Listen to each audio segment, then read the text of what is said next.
আসসালামু আলাইকুম, welcome back to my channel. আজকের পর্বে তৈরি করে দেখাবো খুব সাধারণ একটা টি টাইম কেক। যে কেউ এই কেকটা তৈরি করে নিতে পারেন শুধুমাত্র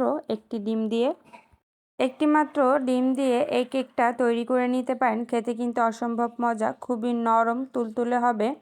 বিকেলে কিংবা সকালে নাস্তায় কিন্তু এরকম কেক খেতে কিন্তু ভালোই লাগে।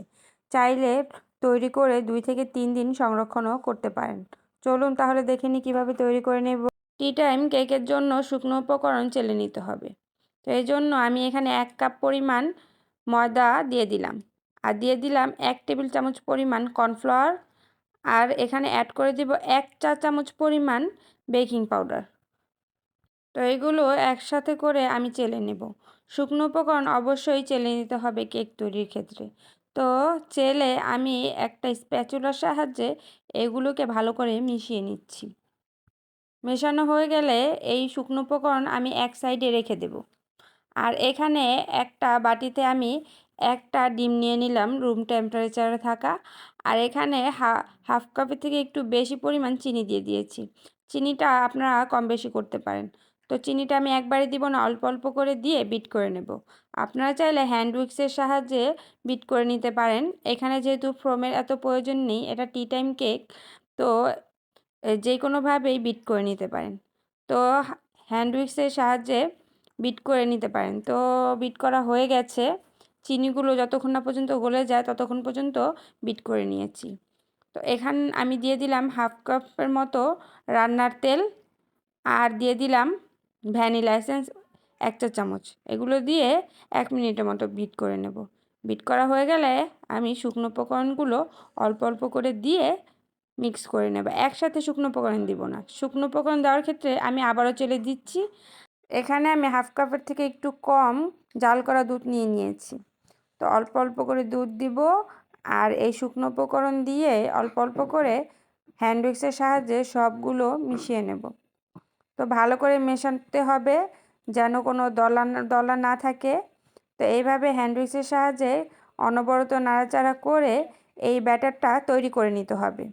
আমি অল্প অল্প করে দিয়ে শুকনো উপকরণ দিয়ে এই ব্যাটারটা তৈরি করে নিয়েছি। তো ব্যাটারটা তৈরি হয়ে গেছে, অবশ্যই দেখতে পাচ্ছেন খুবই স্মুথভাবে তৈরি করে নিতে হবে। আর এখানে আমি একটা মোল্ড নিয়ে নিলাম।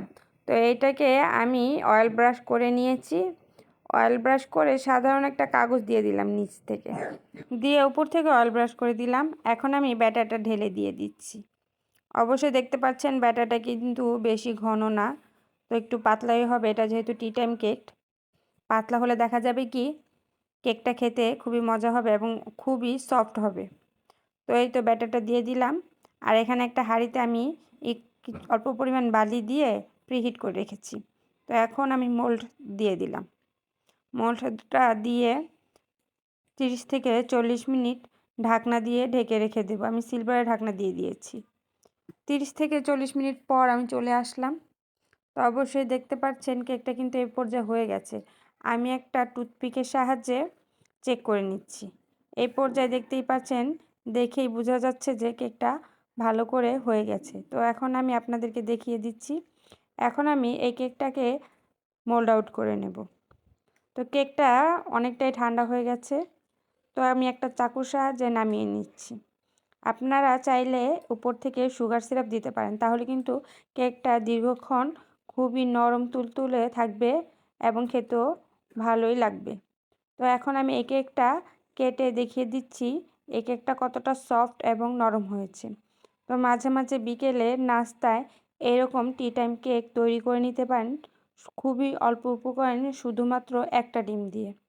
তো এই কেকটা কিন্তু খেতে অসম্ভব মজা হয়েছে। বিকেলে কিংবা সকালে বাচ্চাদের নাস্তায় এরকম টি টাইম কেক তৈরি করে ঘরে সংরক্ষণ করতে পারেন 2 থেকে 3 দিন। চাইলে এই রেসিপিটা ফলো করতে পারেন। আর আজকের আমার এই রেসিপি যদি আপনাদের কাছে একটু হলেও ভালো লাগে, অবশ্যই আমার চ্যানেলটিকে সাবস্ক্রাইব করে দিবেন। আল্লাহ হাফেজ।